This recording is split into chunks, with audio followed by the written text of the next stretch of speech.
It's ought to be awesome. All right. What is up, everybody? What is up? Howdy, howdy. Well, where's the Brady Bunch soundtrack? Yeah, we can't hear that.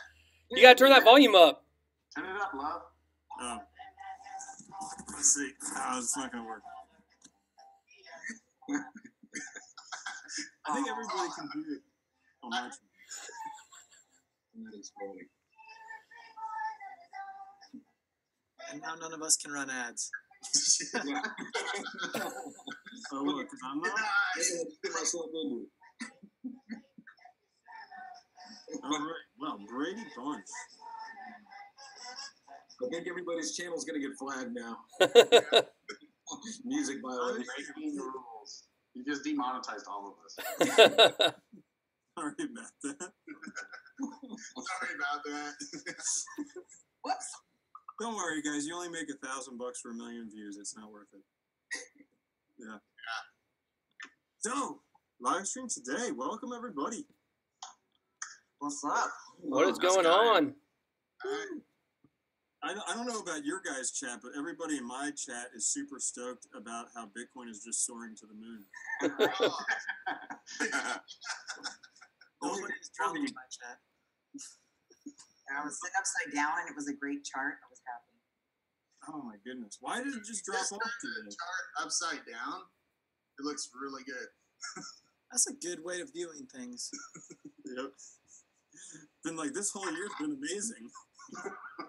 Yeah, this year sucks. I mean, Randall, think about it. When we were in Poland, when was it? Like November, December.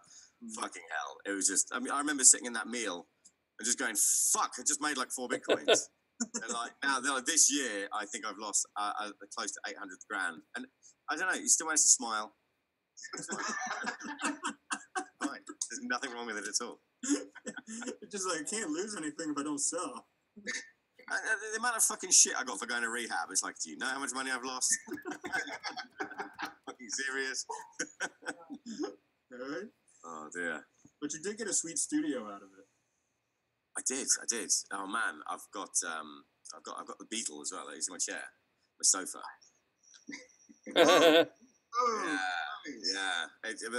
I'm using that for my game show. I'm doing a game show called Know Your Crypto. I've got a big wheel that's coming next week. I did a few test runs. It's fucking hilarious, man. It's very, very funny. I'll have to get each and every one of you on the show at some point for it. It's the dry runs were absolutely brilliant. Got to make crypto fun in these times. Got to find something better than just Gotta going. figure out something, right? Crypto's going down, but don't worry, it's good. It's a good thing. It's a good thing, guys. Correction. Today there was like no news whatsoever. I had the hardest No. time coming up with any news. There were like 5 news articles, period. And No. You need to look at the news properly. It's all about me and McAfee. There's 3 articles in the news set about me with McAfee yesterday. I am the news. I am crypto. I should change the name of my channel. So that's my moment of fame. So what happened with that? Did you not watch it? Not yet. For a start, the fucking audio didn't work for the first 10 minutes. I could have died. It's for that guy. It's just like, I was like this far from just throwing the fucking MacBook. I was like, no, of all the days, why would this happen? But Got hacked yesterday. who did? McAfee. No. But, like, Is that what your video's about? The Bit5 wallet. Somebody was playing Doom on it. Oh yeah, I saw that. There's a 15-year-old hacker. Yeah, 15-year-old hacker was playing Doom on his wallet. But they didn't take any money. So There you go. Yeah, that's a good shout. Yeah, he said that they can access the RAM, can't they? They can't actually access the money. Mm-hmm. But I got a text from Chris from Omnitude just beforehand because he'd sent some text messages or sent some tweets out, and he went, "McAfee shitface." It's like, you can't say that about that guy. Totally different thing in his world. It would not be untrue. Bigger news that he wasn't. Yeah. No, I get what you mean. I saw Gringo. Mate, so funny. All right, so let's go around and just introduce everybody and say hi, and if you want, where you're from, and if you want your favorite cryptos. So, Megady, you can start. We'll start here. Megady Miner. I am from the south of the U.S. in a state that's very large. So from Texas, favorite cryptos. Let's go with Neo, Litecoin, and Cardano. Yes. Okay, next. All right. I'm Crypto Love. I am from Florida, the penis of, or I can't say it. You can't say that on my channel. I'm family friendly. Channels are, I can't curse on your channels, can I? The dingle of America. And I am, let's see, my favorites are Bitcoin, Neo, Cardano. Yeah, correct. So, yeah, sweet. And then Disruption. All right, Crypto Disruption. I'm Tommy, Tracy. and we're in Houston, Texas. My favorite cryptos is Hacking, Neo, and Hacking. Bitcoin. I'm gonna go ahead and say it. I like XRP. Oh. I'm gonna say it. That and Bitcoin. Okay, well, you have to defend it now. Oh yeah. I don't have to defend anything, but I think XRP. I like XRP because of what it's going to do, not what it's doing. Just like get some of the crap out of the way. I feel like it's going to be a very versatile thing in the future. It's not there, but I back it because I think it's going where I want it. Mm-hmm. I will say backing up XRP is a good thing to do as an influencer. It's just so much harder to go against those coins with large communities. Yeah. Well, see, I I'm like on Hacken. crypto. Hacken's got a good community, but it's not. I wouldn't call it large. Yeah, it's not that large. It's getting bigger though. Yeah, It's definitely getting bigger. I love crypto. Besides the majors, I'm a big fan of Certic and Rootstock. Those two coins are coming out. Smart contracts on Bitcoin. Pretty bullish on both those. But other than that, Omisego, Neo, Cardano, Bitcoin. I mean the majors. And I'm kind of an Ethereum maximalist. I'm a huge fan of Ethereum. Nice. Crypto Beatles out of California and the Bahamas. Favorite coins. Well, I'd have to say Bitcoin number one. Obviously, it's how we all got here, right? Yep. I mean, it's the OG, right? Then of course I got Serum Labs. I love those guys. I love BCT, and then of course my own coin, Monarch. Of course. Somebody had to show it. Hey guys, I'm BitBoy. I'm from right outside of Atlanta, and my favorite cryptos I would say definitely are ZRX and Basic Attention Token. Big fan of both of those and what they're trying to do in the basically the industries they're trying to disrupt. And of course, also Bitcoin, which if you guys aren't subscribed to my channel, we're doing a $500 Bitcoin giveaway. So, if you guys want to head over to my channel after we're done and check that out, just got to like and comment on some videos and you can actually get some Bitcoin. So, but obviously, I'm not a Bitcoin maximalist by any stretch of the imagination, but if there was one to rule them all, I mean, it's definitely obviously Bitcoin in my mind. I think one day it probably will be the world currency. So, One world currency. oh yeah. Don't leave me. Yeah. So I'm Keith. Keith Waring. I'm in the Costa del Sol in Spain, in Malaga. My favourite coins. I'm going to have to say BitConnect, Titanium. BitConnect. Bitcoin Dash. I'm going to have to say like Bitcoin is the gold standard, Ethereum to transact in, and Neo for the multiplier. I mean, they're my three go-tos. They're my three store of value coins. Whenever I look at my blockfolio, I wish the fuck it showed me. Sorry, it's like 1 o'clock in the morning here, so it's watershed. Whenever I look at my blockfolio, I just think, I'd like to be able to see how much Bitcoin, not just how much Bitcoin and Ethereum I've got, but also how much Neo I've got. Because right now, while there is so much blood in the streets, my Neo hold, my prospective Neo hold's gone up massively, and I think people overlook that. I think that's one to watch. Definitely one to watch. It's been forgotten about. Oh, baby Neo. That's me. Baby Neo. People like baby gas, right? Indeed. Be interesting to see what happens with 3.0. Really will be interesting what happens. Maybe it'll wake up. I think the really interesting thing with Neo was all of the Neo economy tokens just smashed it in 2018. Yep. Ontology.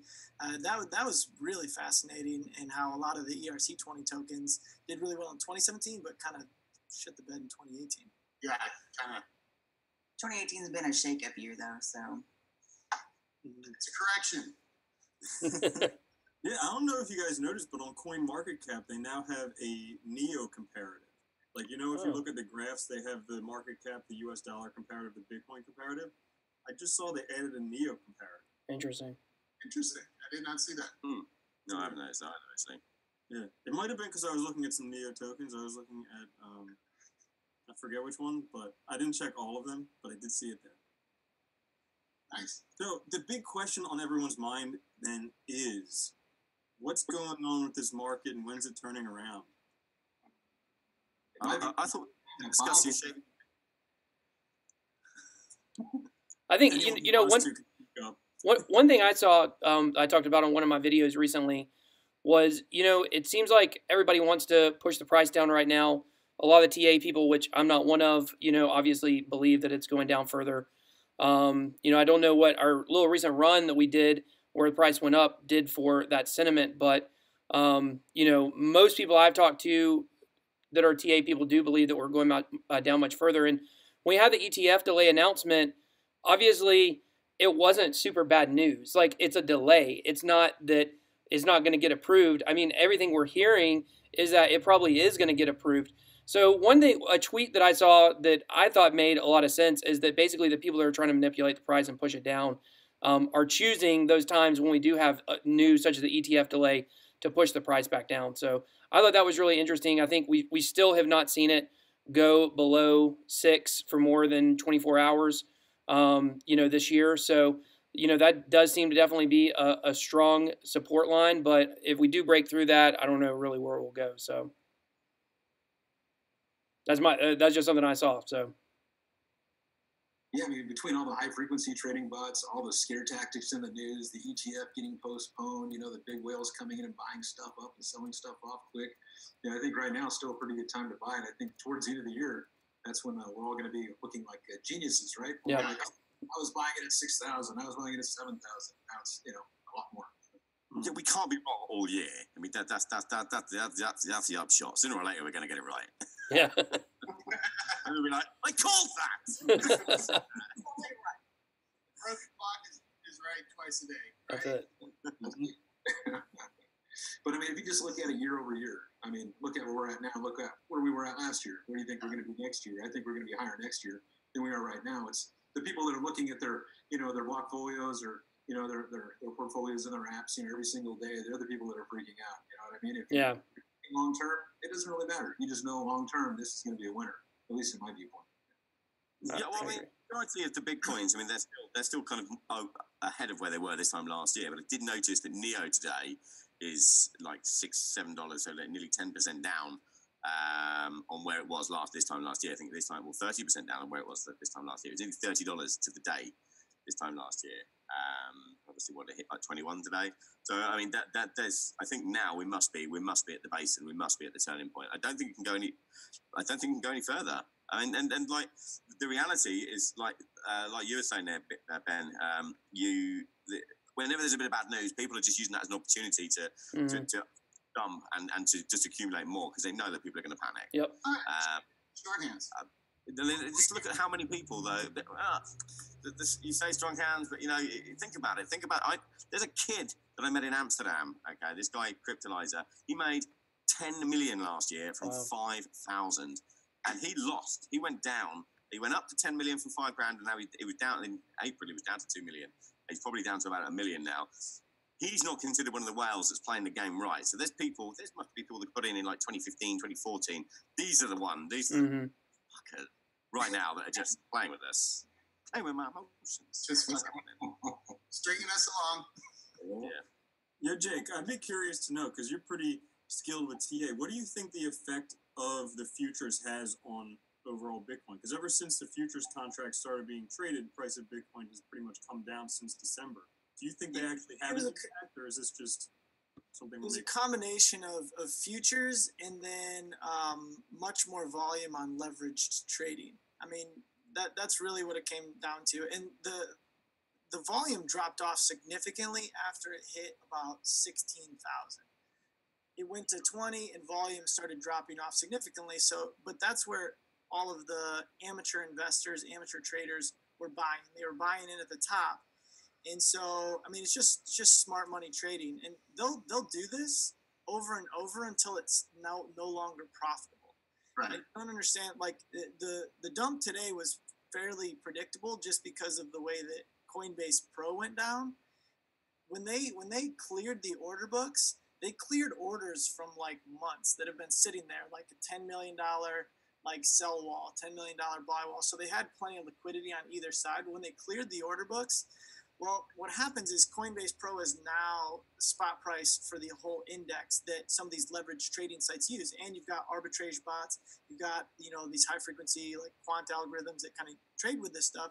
So when Coinbase Pro came back online, that order book was so thin that it could have just, somebody could have taken 20 million from Bitfinex. They had a short stacked up on Bitfinex from, let's say, 8,000 or even 7,000 entry. Well, they could just clear the order book with just even like 200-300 Bitcoin, and then they could fill their orders at a low price at 6,000. So it was a pretty straightforward move just because the way that they cleared the order book. But that's a little bit more like complex stuff. What I would say is from a technical analyst standpoint, and I've been analyzing coins since like 2016, Bitcoin has become the most difficult coin to trade by far, due to like the volatility, due to the fact that you can make money on it when the price goes down, so you can bet against it, you can hedge against it with futures. Europe, you have options contracts, so it's become a lot more complex. You have to take in and assimilate a lot more data from a lot more places. So you have to look at where shorts are at, where longs are at, what their average entry price is. So it's no longer just like an easy like buy Bitcoin and it goes up, or so the volatility and the way that they stop limit hunt. I talk about this a lot on my stream. Is if you guys aren't familiar with it, BitMEX and Bitfinex have private trading arms that are run by former quant traders from like Barclays, from Deutsche Bank. These guys are they have literally private trading arms that are market makers that provide slippage and liquidity in the trading markets. And so they can take massive losses because they get reimbursed from the exchanges. That's been documented on Bitfinex and BitMEX, and they have that USD tether whole shady side of it, which is crazy because literally they're printing a digital token and then it elevates the price of Bitcoin in cash, and then they can extract it in actual money and then put that money in the bank reserves. And so that was 2017, right? They never had the cash, and then so now they do. Mm. So it's been pretty gnarly to take in all this information as a technical analyst and really try and figure Bitcoin out. But we've got a pretty good handle on it. We've been executing pretty high level on those trades. Oh yeah, Jake, is this pre-recorded? Is that actually you? Back to the Future, right? August 17th. One time, man. Yeah, that was my brother's idea. He thought of that joke. That was good. This is his bot. Instead of a high-frequency trading bot, we have a Jake bot. Yeah. Android. Dude, awesome. So, Miggity, you're going to NASCAR? We are. I'm flying out tomorrow. We got was out last week with Beatles' car on the Monarch token car, and with you, which was a good time. And, we're flying out tomorrow. Go ahead. We saw the Monarch car get a lot of publicity. It was amazing publicity. When your brakes go out and you hit the car, or hit the wall, you get a lot of TV time. So it was good stuff. I'm pretty sure, Beatles, you got more TV time in that 30 seconds than you got the whole race. It's kind of like the crypto market, right? Crash and burn. Yeah. No, but we're flying out to Detroit tomorrow. So I'll probably live stream from the race again for the rewards token. It's actually the rewards.com car. So it looks pretty amazing. They did a really good job on the car for sure. Yeah, car looks good. Mm-hmm. A lot of pink. How is NASCAR since Dale Earnhardt Jr. retired? Is He's the amazing NASCAR fan I am. Yeah, I think they still go left around the track. Yeah. I think you're right.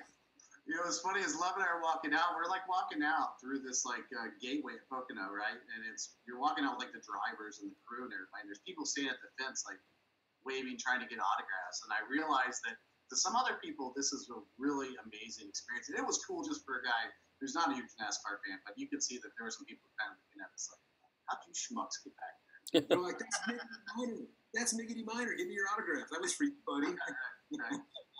So, but no, it's a good time. I mean, it's cool. I mean, you know, in general, NASCAR is going to do a lot. It's amazing. I think as far as mainstream advertising, I think that's the problem is a lot of us are always talking to the same audience. You know, as far as cross audience goes, we're also, when it comes to ICOs, it comes to any coin out there, they're selling to the same audience. Mass adoptions, I think, would all of us agree. When it doesn't matter what stock, what crypto you look at. When you look at CoinMarketCap, they all look the same for the most part. You have some winners who didn't die as much, or some winners who gained more. But for the most part, we all know you look at the market, and it's really has to do with market cap. And I think until we start advertising outside of the crypto market, is when we're really going to see that run. We're really going to see Bitcoin take hold the way we all think it's going to. So, what things do you guys think are going to bring adoption, disruption? What are you thinking? You're going to say something? It wasn't on that, but. Oh, well, you can say what you're going to say. I was going to say, with all the fact that it's not so mainstream, it's interesting that the news still plays such a pivotal role in the way that the main public that's trading reacts. So it's a small portion, but it gets a lot of airtime, which tells me that adoption's already kind of there, but it's more subtle. It's not everybody, but anyone that's involved really digs into that. And they buy into these like phishing headlines, I like to call them, because it just like pulls you in. And it's usually just a lot of fluff pieces that aren't really anything, but it sounds really like terrifying. Bitcoin's in the shitter. We're all gonna die. You know, it's over. Just go ahead and cash it all in. It's done. And then you're like, what? Like a crypto love channel. Make videos. Yeah. I mean, there was just that story today that came out where some TA guy was saying Bitcoin is over. That one's been circulating. It's just how many times have we heard that? Always saying Bitcoin's. Yeah, so dumb. Where does it actually say why? It never actually does. It's like, here's what his wife has been nagging at him. His Well- wife's been nagging at him. How much money did you Stop use? playing with this stuff. How much already. money did you? Well, what they said, they said if it goes below 6 and it starts to creep down below where it was at this time last year, that all of a sudden everybody's going to stop using it. And it was funny because all the replies on the tweet were all like, but I'm not going to stop using it, So, I mean, if you're in crypto and you're in it as hardcore as we are and, most of our subscribers are, like, we're not going anywhere. I mean, if it goes down to 3,000, we're all still here. So, and I doubt anyone's going to allow it to go lower than that. So, We're just eating ramen noodles, but yeah, ramen's good though. To Randall's point, I mean, all we need to get it to go up is just more people to put money into it or a real solid use case. Man, once we have that mainstream use case, not the crypto kitties, man, but like the Facebook on the blockchain, Yeah. we have that, dude, it's a wrap. I think to answer your question, where mass adoption can start coming from is the things like we saw recently with the WooCommerce plugin, when it becomes easy for e-commerce sites. Mm-hmm. And unfortunately, the part with WooCommerce is you still need a developer to put that in. It's not a typical WordPress plugin where you can just, hit install and it'll upload and it'll install on it. But once they get it to that point, and e-commerce stores can have that as an option, so you can pay by PayPal, pay by crypto. That's Give me a monthly too. Yeah. I think what we're seeing though is I think we're seeing the cookie crumble, right? It was we have a house of cards debt economy globally, and we saw Greece go down, we saw Iceland go down, we saw Venezuela go down. I mean, Venezuela, it's 1 month's salary to buy a chicken. I think I saw. Yeah. We saw Zimbabwe go down, and today we saw the Turkey lira go. I mean, I think that's creating crypto adoption. I mean, it's one by one, this house of cards global economy. That's what's going to do it. Bitcoin is the non-correlated asset class, and there's never been one before, and it's global, it's country agnostic, and I think that's what's going to cause it, right? I mean, look at what the U.S. is doing. Look at what, we have our U.S. dollars outperforming everybody simply because of our military power, right. And the fact that the oil reserve is backed by the U.S. currency. But that's really what's going to create mass adoption is when our governments are so irresponsible that they deflate, our currency is deflationary. Literally, the Turkish president told everybody to sell precious metal, cryptocurrency and everything that they've got so they can buy the lira. That's so stupid. It's asinine. And I would do this why? So I don't know if it's going to be like a dab, but I think that like government irresponsibility and lack of trust in these governments is really what's going to create global adoption. Yeah, even Iran is making up their own cryptocurrency. I don't know if you guys saw that, to get around U.S. sanctions, right? They're like, okay, fine, we won't use our own currency or U.S. currency. We'll create basically a digital cryptocurrency for Iran. So you can see that it's starting to take shape in different ways. The people are seeing it, the governments are seeing it. Sooner or later, we will have a digital currency. Well, what I think we'll see also, and nobody's really talking about this too much, is we're going to see a country that's going to put their fiat and back it by Bitcoin. And I think once you see that, like the U.S. did with gold, and then Nixon took it off in the 70s, I think we'll see us like Malta, Estonia, some of these like forward-thinking countries, they'll buy enough Bitcoin by spending their fiat, and then they've got it backed by basically a blockchain asset. And I think Bitcoin's probably the one to do it. Dude, that's a brilliant idea. You gotta go talk with CZ and get him to have Malta back their everything by Bitcoin. They might do it.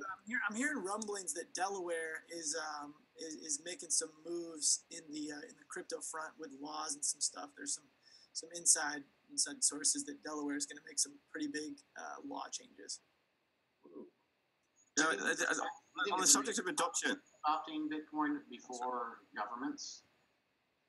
What was the question? We're hearing Facebook, we're hearing Amazon. Do we think we need to see a large company really embrace it before?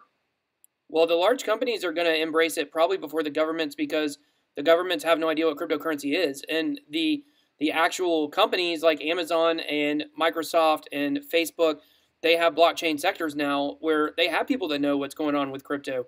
So I don't know if we need that first, but I think we're going to see it. I think, part of the reason why this ETF announcement has been delayed is because I don't even think they know what they're talking about. So I think it's a mix. I think some of them know and they want to prevent it. So you've got that group. You've got the other ones that are like, I don't even know what this crap is. Why are we even talking about it?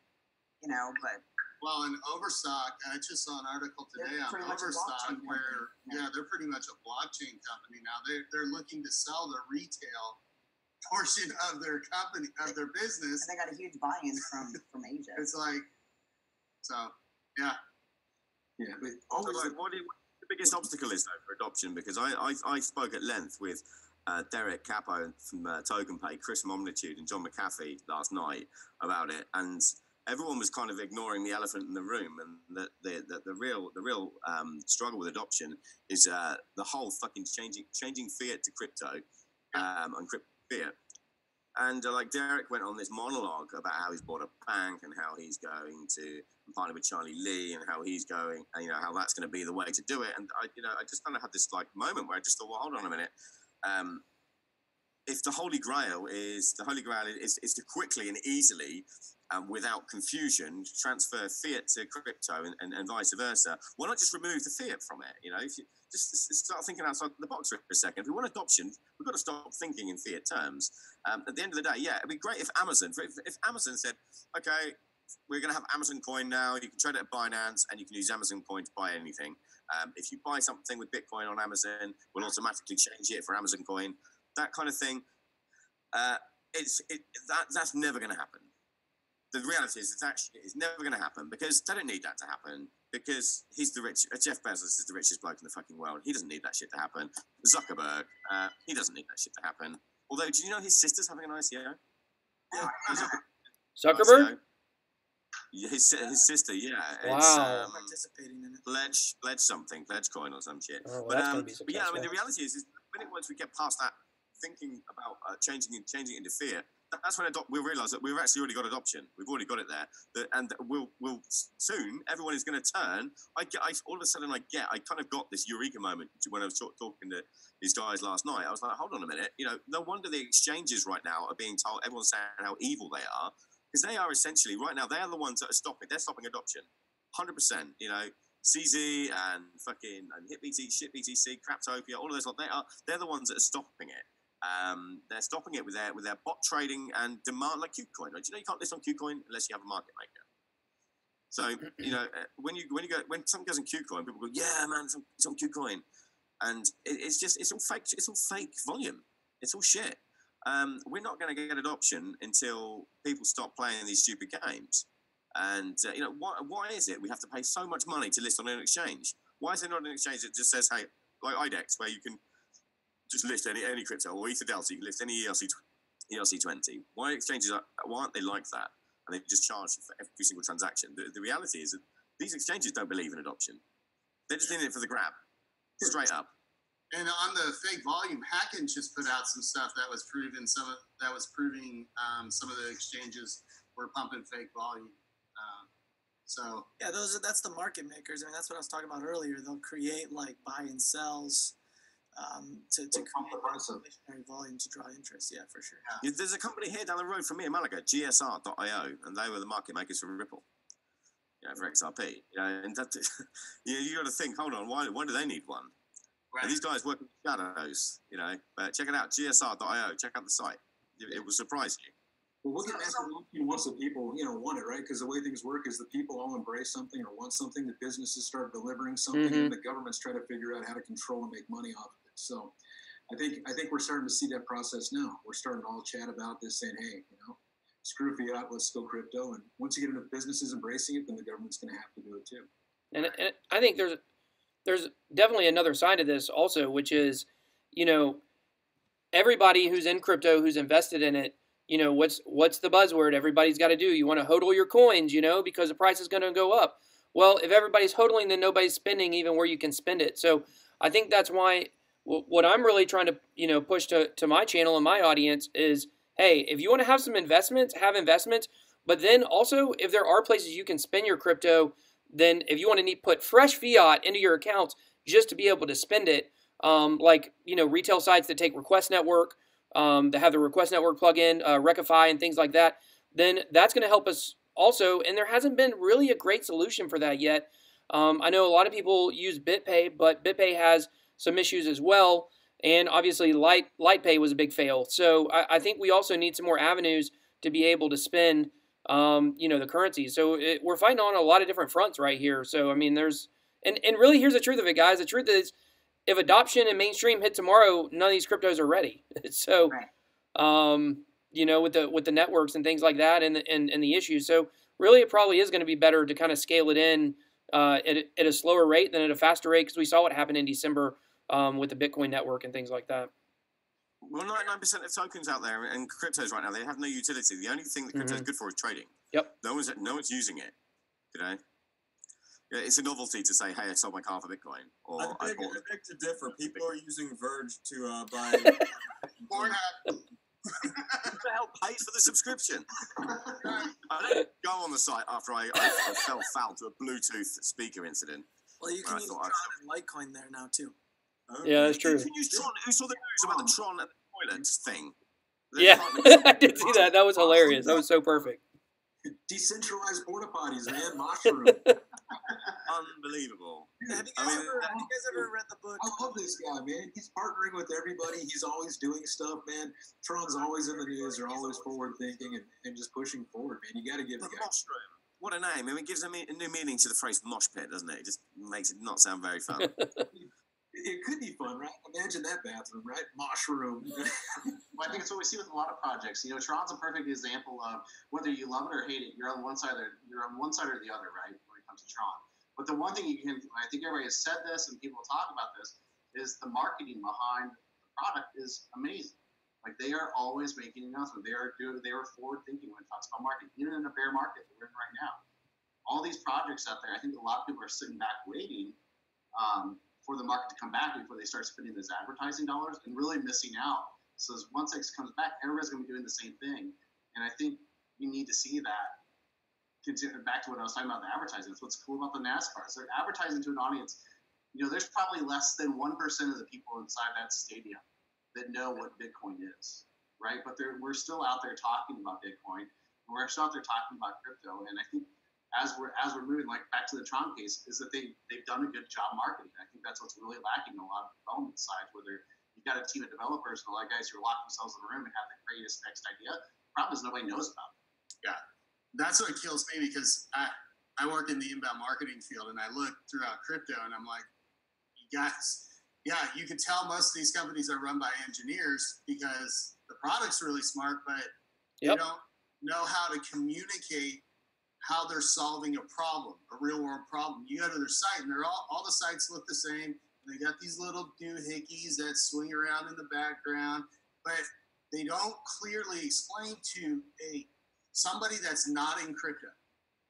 Okay, what do you do? What's the business problem that you solve? What's the actual problem that you solve? What's your solution? They don't do a good job communicating that.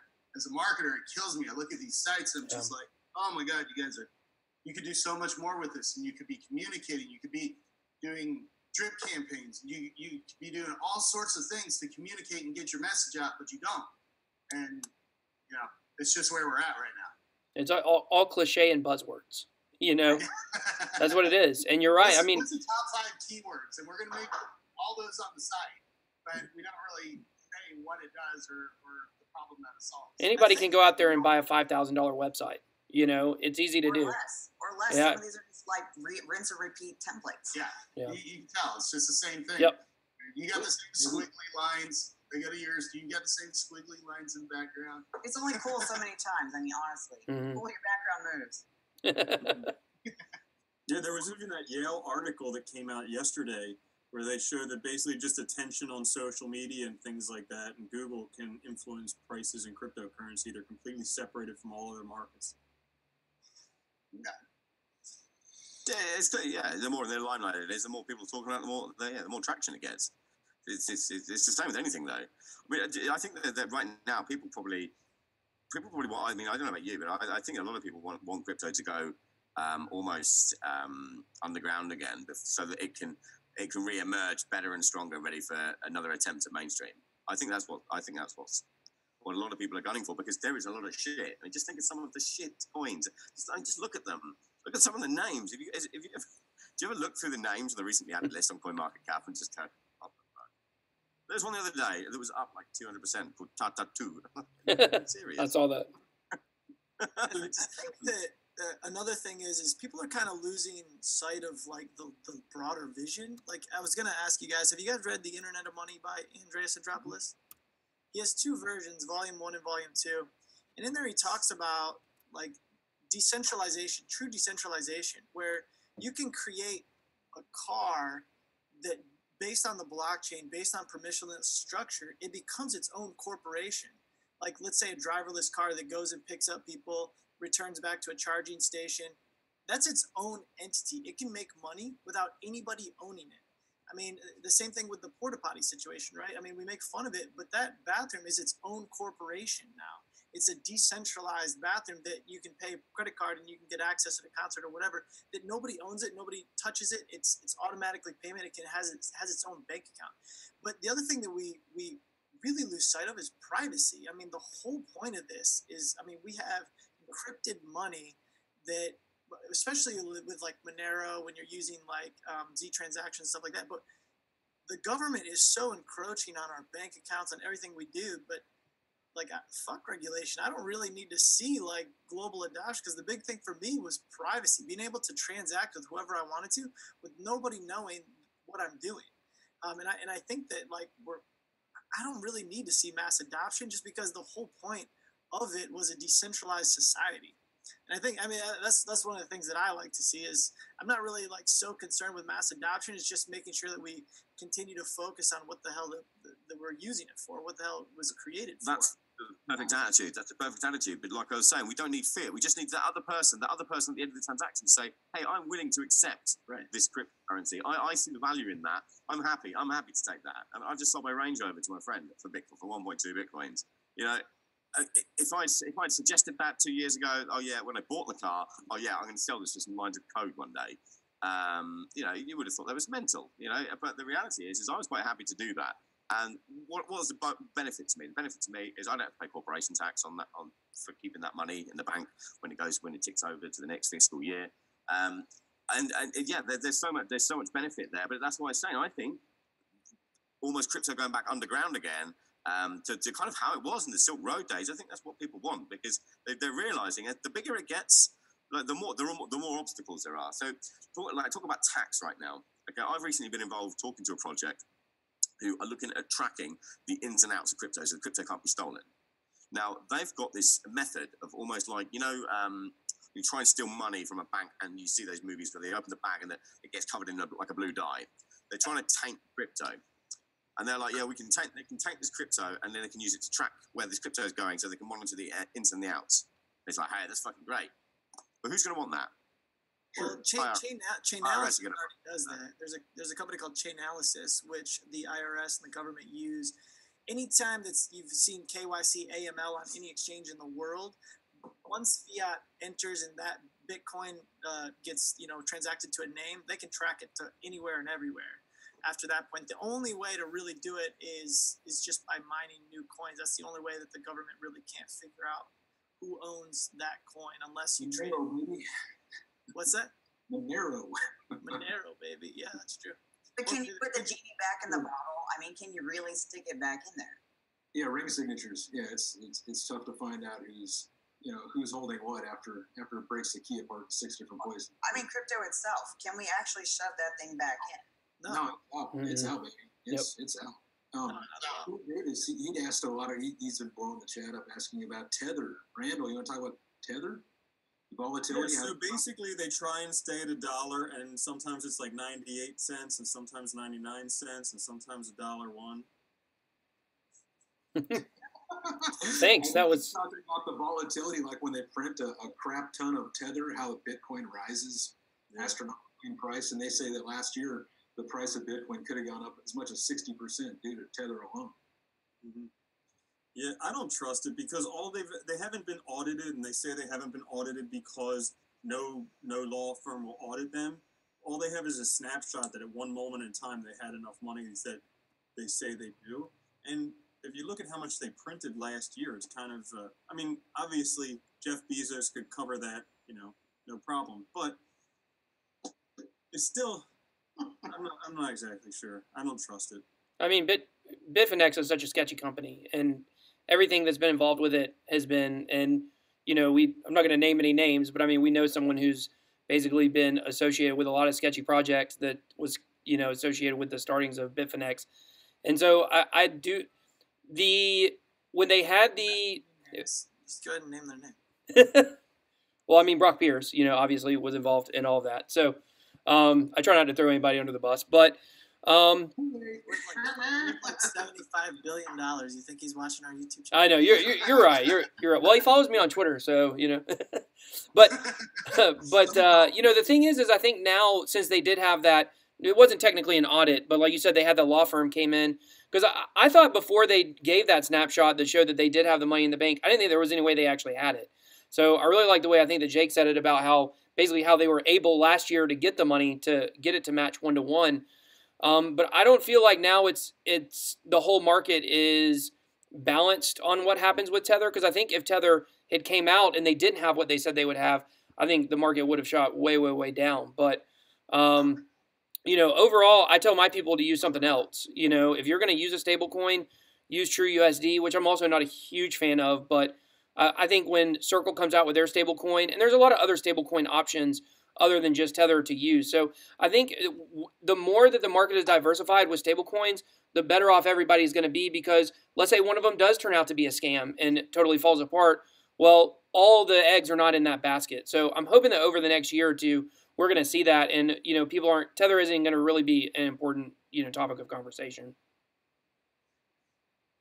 I'll just ask a question, since we're calling like Tether a scam. It's interesting that this kind of gets called a scam. I mean, have you ever tried to go to the bank and take money out? Do they actually have like? No, I agree. You're right. You're 100% right. That's what we're trying to fight against. I would love for them to prove that they have the money in the bank. Yeah. Well, we know they don't. We're having. Well, I mean, it's just like Tether. I mean, there's no difference. I mean, it's the same difference. Yeah, Tether promised that they weren't. We didn't think we were getting that. We didn't think we were getting that with Tether. They're not supposed to be doing fractional reserve banking. That's the whole fucking point. What's crazier is our money actually comes from a private corporation called the Federal Reserve Bank. It isn't even part of the government. You know what I mean? And all of our Social Security numbers are promised from the government to pay them back. Yeah. When we turn 18. Yeah. We're securities. Exactly. That brings up a good point, though. I think that out of all the shit that we've got right now, tokens don't offer really equity, and that's really the problem for institutions. Like, I know there's a lot of VC funds that have done really well just by flipping ICOs, but I think what's going to come out of crypto is security tokens and creating liquidity in illiquid markets. I think that's probably what's going to create mass adoption on the financial tech side. Personally, I'm pretty stoked to see a lot of that start to come up. Because I mean, you could take U.S. companies, create a security token, and then sell them overseas, or you can create, real estate. I mean, there's so many things that you can do. And 0x, like Ben mentioned, I think that they're by far and away leading the charge on that exchange mechanism for the protocol layer. Mm-hmm. Good stuff. Yeah. Any other questions? So has anyone else got coin market cap up? Because it's fucking horrible. No. Oh god. It's just got $20. I just pulled out some of mine and 200. I'm gonna just drink. Yep. V chain. Not that I'm saying that's a good idea.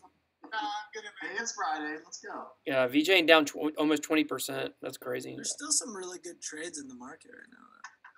It's a great time to be buying right now. It's a great time to buy. Yeah. That's exactly it. That's You think you had your eye on, man. Is anybody else tired of saying it's a great time to buy? No, because it doesn't stop being true. Because, like we said, in 6 months or a year, people are gonna look and they're gonna be like, "Man, I wish I would have bought when it was $6,000." Just like some of us that weren't in it, 4 or 5 years ago are like, "Man, I wish I would have bought when it was $20 or $700." I wish I bought Tether when it was 98 cents. Yeah, there you go. I mean, if you're picking great projects right now, projects that offer real value, I mean, today's a steal. If you're trading this stuff every day, every hour, you might lose your ass. But if you're investing in a good project, like you said, a year from now, we're all going to be improving. All my investments, Like Monarch token. Yeah.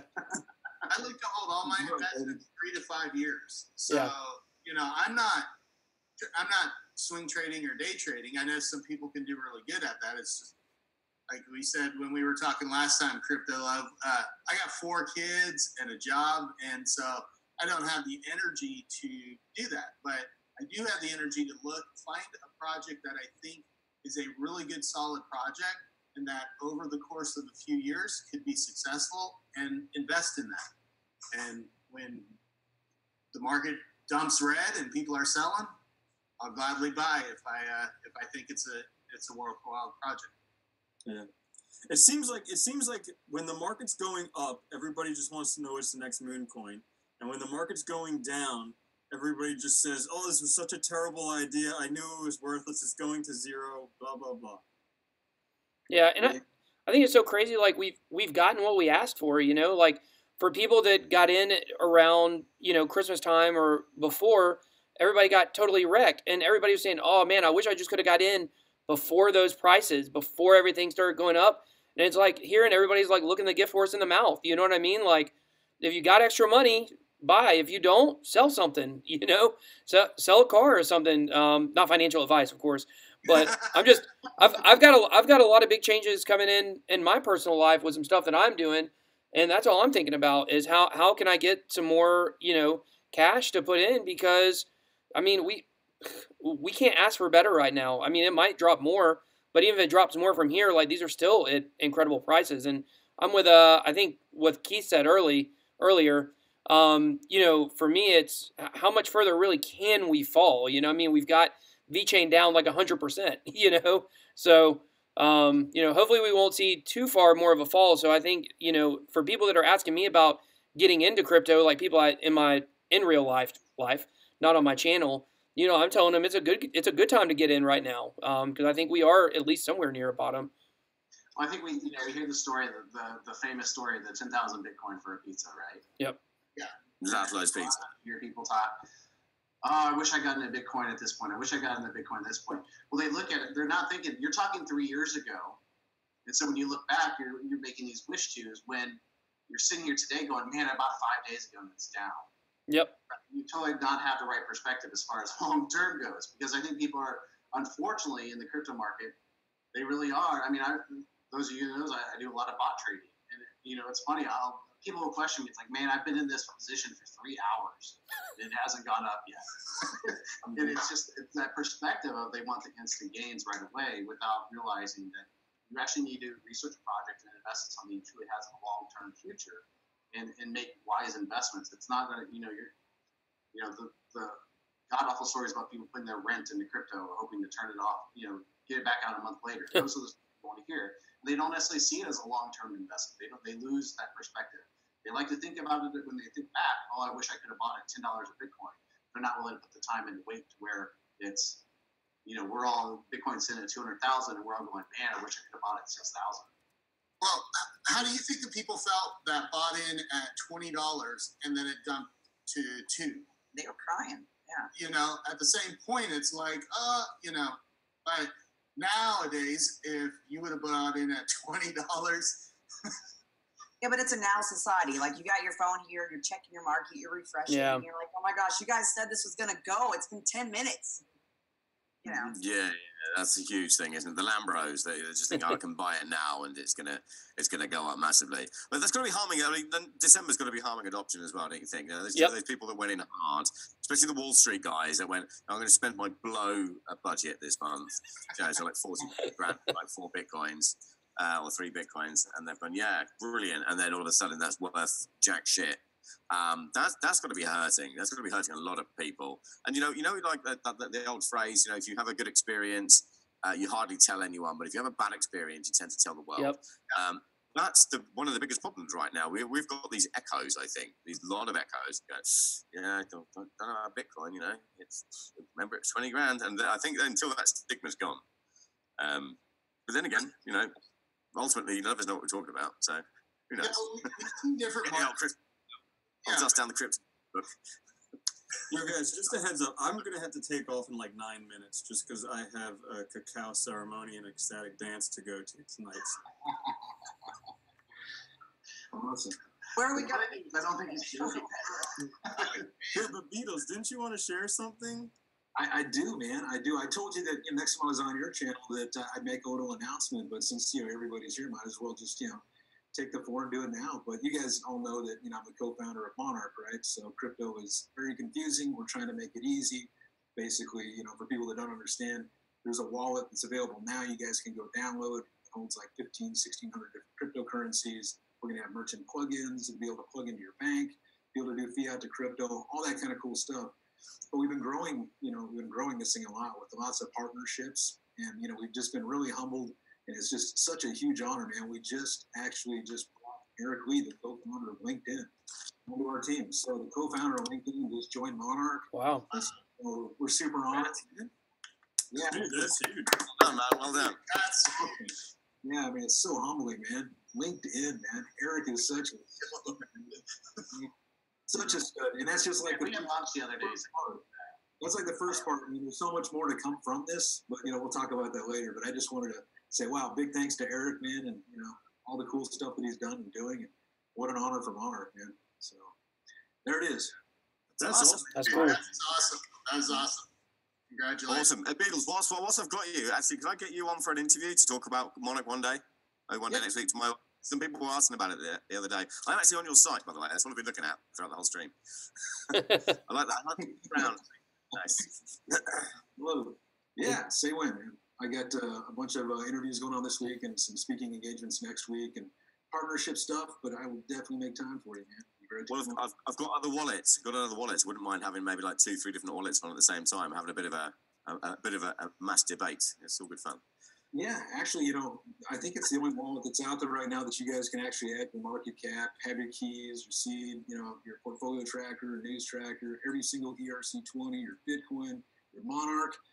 And I guess I'll go ahead and tell you this on the channel too. Ripple for you this week.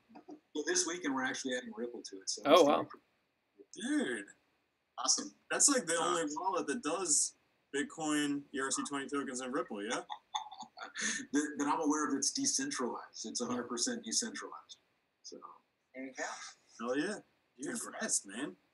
Love that. I think it's going to be huge. I love Monarch. You know, we had you on the show talking about it, and you know, I think you're doing big things with it, and I think there's going to be a pretty successful project. So I did a review of it on my channel also. So you know, if you guys ever want to see what it looks like, you can head on over there. I pretty much go over every setting on it. So I'll have to check it out. We just did a couple weeks ago. We reviewed 3 different wallets. We were doing sort of a series on how to protect your crypto. So yeah, we'll check that one out too. It's free. It's on Apple, and in a couple of weeks we'll have it on Android. We just added a bunch of new features to Android, so it's kind of pushed back the release date a little bit. But I think everybody's going to love the stuff that we added to it. So hopefully it'll work. Very exciting.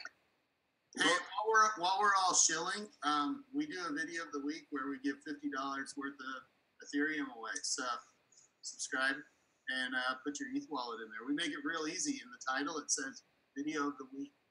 Like literally. Nice. There you go. I'll link to it in Livestream. Yeah, baby. Yeah, well, I give away $100 on every episode. Fine. I'm not there yet. he got the shill alert on. There you go. Great advice. Everybody gets to look at my beard on my episodes, so you know. And it's I'm coming for you.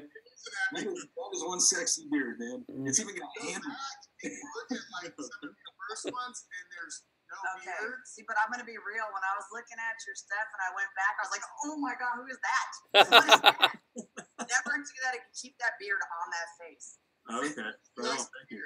I don't know what the hidden message is there. I appreciate that. So where are you guys going next? What have you got upcoming? You going to any conferences or anything, or NASCAR events? Where can people find you? Just that stuff before I pop out. Cool. I think everybody here is going to be the voice of blockchain, right? So we got that coming up. We got, I think, a Token Fest. We got there's like 2 in San Francisco next week. I'll be at Crypto Beatles on YouTube. What else you guys got? I'm also going to be at Voices of Blockchain. Going to have my own booth there. Pretty excited about that one. There's going to be a lot of good people there. Also going to be at World Crypto Con. That's not until Halloween though. So got that going on. You guys can obviously find me on Instagram and Twitter also. BitBoy_HODL, and then of course my channel BitBoy Crypto. So a lot of exciting announcements coming up on our channel, but we're not going to show them here. You can keep the sign away. It's okay. I didn't want it to pop back up, so I had to be careful. You know? It's opening statement. Yeah. I showed it my opening statement for sure, but I won't do it again. I'm going to Voices of Blockchain, Coinvention in Philadelphia at the end of August. And then You're going to be out next week with me, right? Hell yeah. Heck yeah. I mean, for all of you who monetize your channels. Heck yeah. It's hard. The horse is already left. That's gone. That's okay. I'll pay you guys $100 a month. Yeah, it's about what you get, right? Make money from monetizing a channel. Like, yeah, or not that much. But who else? Giggity? You going anything? Yeah, so we're still finalizing the plans, but possibly sitting with you on the Litecoin Summit on the panel there. So still working on the details for that in San Francisco. So that'll be fun. That'll be badass. That's September, isn't it? No, The Litecoin Summit. August. Oh, it's August already. Jesus. Wow. Yeah. Where are you going to be? It's like halfway through the month. Just D10E in Gibraltar. That's the only one I go to. Just like around the corner from me.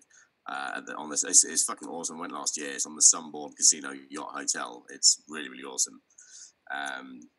Yeah, it was good last year. I didn't really know anyone last year, so this year will be quite interesting.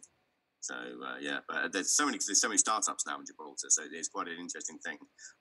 A huge number of the ex-gaming people now, like 888 and all these big places that flock to Gibraltar for regulation, for like gambling regulation, are now flocking to Gibraltar for crypto regulation. So there's a lot of opportunity there. So it's not just not these ones where you're going to literally where it would be just a bunch of influencers walking around.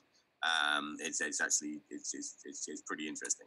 So yeah, you should come. It's great. It's a shitty little rock, but it's all right. It's fun. Jake, how about you? I'm conference style, man. Good stuff. Good stuff. Disruption. Don't have anything coming out. I did mention 4 children, right? Yeah. Okay, we have 4. One's going to college. We have 3.